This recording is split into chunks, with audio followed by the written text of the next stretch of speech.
श्रील प्रभुपाद जी की जय। श्रीमद् भगवद गीता के श्लोक संख्या 7.14 में श्रील प्रभुपाद जी हम सबको समझाने के लिए एक उपमा देकर बता रहे हैं कि यदि हमारे हाथ और पैर बांध दिए जाएं तो हम अपने आप को नहीं छुड़ा सकते हैं, और कोई और व्यक्ति जो खुद बंधा हुआ हो वो हमें नहीं छुड़ा सकता है। हमें अगर स्वतंत्र होना है तो कोई ऐसा व्यक्ति चाहिए जो खुद बंधा हुआ ना हो, है ना। अतः रक्षक को स्वतंत्र होना चाहिए। फिर श्रील प्रभुपाद जी आगे बता रहे हैं कि कृष्ण और कृष्ण के प्रतिनिधि प्रामाणिक गुरु जो हैं वो एक बद्ध जीव को छुड़ा सकते हैं। इस प्रकृति में हम सभी 3 गुणों से बंधे हुए हैं और एक बद्ध जीव दूसरे बद्ध जीव को नहीं छुड़ा सकता। अतः हमें कृष्ण की शरण में जाना चाहिए। कृष्ण और कृष्ण के प्रामाणिक प्रतिनिधि। अब देखिए, हम भगवान की शरण में जाने के लिए हम रेडी रहते हैं। नॉर्मली जो भक्त लोग हैं, जो भगवान में श्रद्धा रखते हैं, वो सब भगवान की शरण में जाना चाहते हैं, बट वो गुरु की शरण में नहीं जाना चाहते हैं। कोई प्रामाणिक प्रतिनिधि, वो सोचते हैं कि कौन कौन होगा ऐसा प्रामाणिक प्रतिनिधि। इस वजह से बहुत से जो भक्त हैं, जो भगवान की भक्ति करना चाहते हैं, वो गुरु की शरण में नहीं जाते हैं, केवल भगवान की शरण में जाने का प्रयास करते हैं। तो उनके लिए भगवान 434 भगवद गीता में ही बता रहे हैं, तद विधि प्रणिपातेन परिप्रश्नेन सेवया उपदेशयन्ति ते ज्ञानम ज्ञानीन सत्तत्वदर्शिना।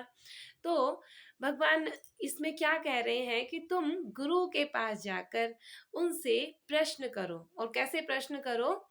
उनकी सेवा करो, उन्हें प्रणाम करो, और तब परिप्रश्नेन सेवया, सेवा करने के बाद उनसे विनम्र होकर उनसे प्रश्न पूछना है, परम सत्य की जिज्ञासा करनी है। तो भगवान भी हमें कह रहे हैं कि गुरु के पास जाना है। क्यों? देखिए, जैसे ये बात बहुत फेमस है कि भगवान हर वक्त हर समय हर जगह हमारी हेल्प करने के लिए नहीं हो सकते थे। ऐसे वो हो सकते हैं, बट फिर भी उन्होंने एक एडमिनिस्ट्रेशन दे रखी है बहुत बहुत सारे अपने डिवोटीज को। तो ऐसे ही ये भी लाइन है कि भगवान हर वक्त हर जगह हमारी हेल्प करने के लिए नहीं हो सकते थे, इसीलिए भगवान ने माँ को बनाया है ना। तो माँ को बनाया है, माँ बच्चे को चलना सिखाती है, पहली गुरु माँ होती है। तो मटेरियल संसार में कैसे चलना है, क्या करना है, खाने से लेके सब कुछ माँ सिखाती है ना। तो उसी तरीके से स्पिरिचुअल नॉलेज के लिए, स्पिरिचुअल एनहांसमेंट के लिए भगवान ने गुरु को बनाया है, गुरु को भेजा है, और हमें उनकी शरण में जाना चाहिए। अब एक श्री उपदेशामृत में श्लोक संख्या 1 में ही श्रील रूप गोस्वामी बता रहे हैं कि एक गुरु कौन होता है, शिष्य बनाने के योग्य कौन होता है। तो जैसे हमें ये डिसाइड करना हो कि गुरु की शरण में जाना है तो किस तरीके से हम प्रामाणिक गुरु को चुने। तो गुरु परंपरा में आते हुए और इन 6 क्वालिटीज को जो रखते हैं, वो गुरु बनने के योग्य हैं, वो शिष्य बनाने के योग्य हैं। ये श्रील रूप गोस्वामी बता रहे हैं। तो श्लोक संख्या 1 में बता रहे हैं, वाचो वेगम मनसः क्रोध वेगम जिह्वा वेगम उदरोपस्थ वेगम एतान वेगान यो विषहेत धीरा सर्वामपि माम पृथ्वीं स शिष्यात्। तो अब रूप गोस्वामी बता रहे हैं कि 6 प्रकार के वेग हैं हमारे जीवन में, हर मनुष्य के जीवन में। जो इन वेगों को सहन कर लेता है वो सारी पृथ्वी में शिष्य बनाने के योग्य है। तो वह धीर व्यक्ति, अनुवाद में बता रही हूँ, वह धीर व्यक्ति जो वाणी के वेग को, है ना, किसी ने हमारी इंसल्ट कर दी, किसी ने कुछ बुरा भला कह दिया, या कहीं पे हमें कोई चीज़ सही नहीं लग रही है, तो हम मुंह से बोलना चाहते हैं कि हम बोल के उस चीज़ को क्लियर कर दें, है ना। तो बहुत ज़्यादा जहाँ ज़रूरी है तो हमें बोलना भी चाहिए, बट एक होता है हर वक्त। तो वहाँ पे वाणी के वेग को सहन करने की बात की जा रही है।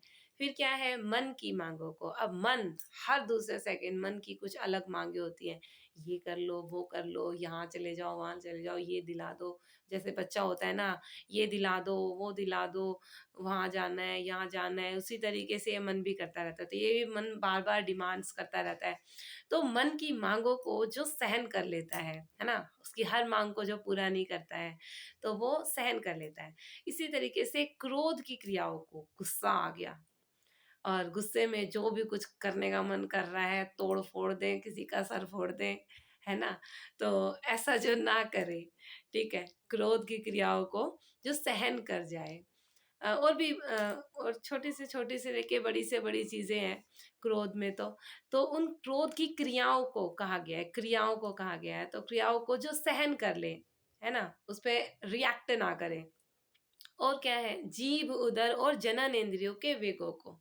अब 3 और वेग बताए जा रहे हैं, जो जिनको सहन जो व्यक्ति करता है, वो शिष्य बनाने के योग्य है। तो जीभ, है ना? जीभ से अ, हमारे को कुछ भी खाने का मन कर रहा है, तो वो जिह्वा का ही तो मन कर रहा है। तो जो भी कुछ खाने का मन कर रहा है, उसको दे दो, है ना? नहीं, जो इसको सहन कर लेता है। उदर, उदर के वेगों को, बहुत टेस्टी डिलीशियस फूड हमारे सामने है, तो हम भर लें उसको बिल्कुल उदर में, है ना?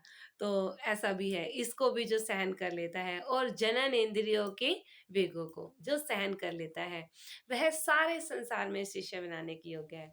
तो इस तरीके से इसमें तीनों ही चीज़ें आ गई। कंक्लूड करते हुए पहले भगवान हमें कह रहे हैं श्रील प्रभुपाद जी तात्पर्य में बता रहे हैं कि हाँ, जो एक खुद बद्ध जीव है वो हमें नहीं स्वतंत्र कर सकता है। तो हमें कृष्ण या कृष्ण के प्रामाणिक प्रतिनिधि की तरफ जाना है। अब कृष्ण स्वयं कह रहे हैं कि तद्विद्धि प्रणिपातेन 4.34 में कि गुरु की शरण में जाओ, है ना? फिर बताया कि हाँ, माँ जैसे होती है एक मटेरियल एनहांसमेंट के लिए, वैसे ही स्पिरिचुअल एनहांसमेंट के लिए गुरु का होना ज़रूरी है, गुरु के पास जाना ज़रूरी है। उनकी उँगली पकड़ के हमें हर चीज़ सीखनी है और करनी है, ठीक है? तो गुरु की शरण में जाने के लिए अब गुरु कैसे होने चाहिए? प्रामाणिक गुरु होने चाहिए, जो एक गुरु परंपरा से उन उन सारे साधन का अभ्यास कर रहे हों और उनमें ये 6 प्रकार के वेगों को जो सहन करते हुए भक्ति करने का लॉन्ग टाइम से अभ्यास कर रहे हों, वो सारे संसार में शिष्य बनाने के लिए योग्य है। तो इस तरीके से हमें भक्ति करनी है, गुरु के मार्गदर्शन में करनी है, ठीक है?